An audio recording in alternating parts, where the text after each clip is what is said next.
दमोह जिले के नरसिंहगढ़ स्थित हेडलबर्ग सीमेंट फैक्ट्री में कलेक्टर के औचक निरीक्षण के बाद मामला तूल पकड़ता जा रहा है। अब इस पूरे प्रकरण पर दमोह सांसद राहुल सिंह का बड़ा बयान सामने आया है। सांसद ने कहा कि दोषियों पर सख्त कार्रवाई होगी। दरअसल 4 दिन पहले दमोह कलेक्टर प्रताप नारायण यादव ने प्रशासनिक अमले के साथ हेडलबर्ग सीमेंट फैक्ट्री का औचक निरीक्षण किया था। निरीक्षण के दौरान श्रमिकों की सुरक्षा व्यवस्था और श्रम कानून के पालन को लेकर कई गंभीर अनियमितताएं सामने आई थी। स्थिति को गंभीर मानते हुए कलेक्टर ने श्रम विभाग को फैक्ट्री प्रबंधन के खिलाफ मामला दर्ज कर आवश्यक कानूनी कार्रवाई करने के निर्देश दिए थे। इसके बाद श्रमिकों और स्थानीय नागरिकों के बीच इस कार्रवाई को लेकर चर्चा तेज हो गई। मामले को लेकर सांसद राहुल सिंह ने कहा कि दिशा बैठक में उन्होंने स्वयं कलेक्टर को जांच के निर्देश दिए थे। उन्होंने स्पष्ट किया कि यदि आगे भी किसी प्रकार की अनियमितता सामने आती है तो और कठोर कार्रवाई की जाएगी। मजदूरों का कहना है कि दमोह में सीमेंट प्लांट लगा हुआ, अचानक कलेक्टर का दौरा हुआ जिसमें कई अनियमितताएं पाई गई।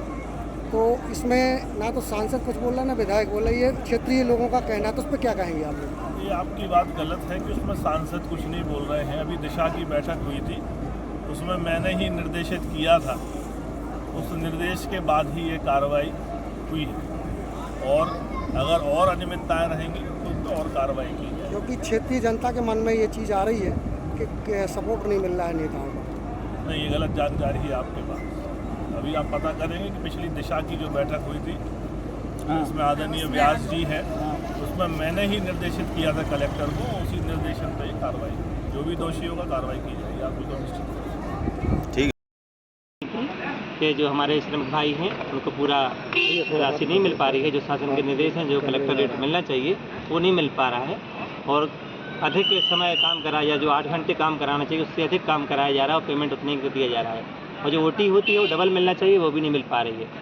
साथ ही जो इनका जो टूल्स किट हैं, जो अपनी सिक्योरिटी टूल्स हैं, जो सुरक्षा इनको उपकरण मिलना चाहिए वो भी नहीं मिल पा रहा है। जैसा कि आप सबके सामने ने बताया कि हम अपना हेलमेट अपने पैसों से खरीदते हैं, जूते अपने पैसे से खरीदते हैं, चश्मा अपने पैसे से खरीद के लगा रहे हैं और जो इनको वेतन पर्ची मिलना चाहिए वो भी नहीं मिल रही है। इनको भोजन के लिए एक व्यवस्था होना चाहिए कि ताकि ये भोजन बैठ के अपना घर से जो लाते हैं वो कर सकें, वो भी व्यवस्था नहीं इनके साथ ही इनको पेमेंट पूरा एक मुश्त मिलना चाहिए, एक बार मिलना चाहिए। इनका कहना है कि 3 बार में दे रहे हैं और वो भी काट देते हैं जब मन मर्जी आती जैसा दे रहे हैं।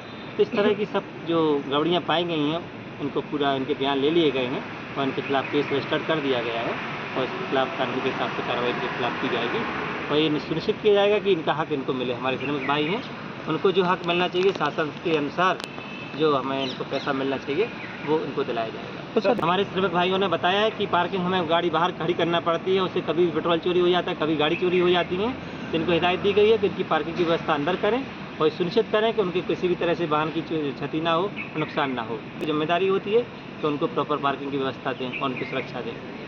अभी एक सज्जन आए थे कि हमारे 6 दांत टूट गए थे पर इनके द्वारा कोई उपचार नहीं कराया गया, ऐसा उसके खुद स्वयं बताया है। जबकि अगर कार्य के दौरान उसको नुकसान हुआ था या परेशानी हुई थी या अपना दांत टूटे थे तो इनको इलाज उसके माध्यम से कराना चाहिए था, जो नहीं कराया गया है, ऐसा उसके द्वारा स्वयं बताया गया है। आप सबको भी समय समय पर देखते रहना चाहिए कि व्यवस्थाएँ जो शासन के निर्देश हैं वो पालन हो रहा है कि नहीं हो रहा है। जो बोर्ड लगाया जाना चाहिए श्रम विभाग के निर्देशानुसार वो भी नहीं लगाया गया है। इस तरह से कई चीज़ें कमी पाई गई हैं, तो इनके खिलाफ केस रजिस्टर करके कार्रवाई की जाएगी। जिम्मेदारी दोनों की है, पर जिस कैंपस में काम कर रहे हैं उनकी जिम्मेदारी ज़्यादा है कि हमारे कैंपस में किसी का भी जो कानून है उसका पूर्णतः पालन हो।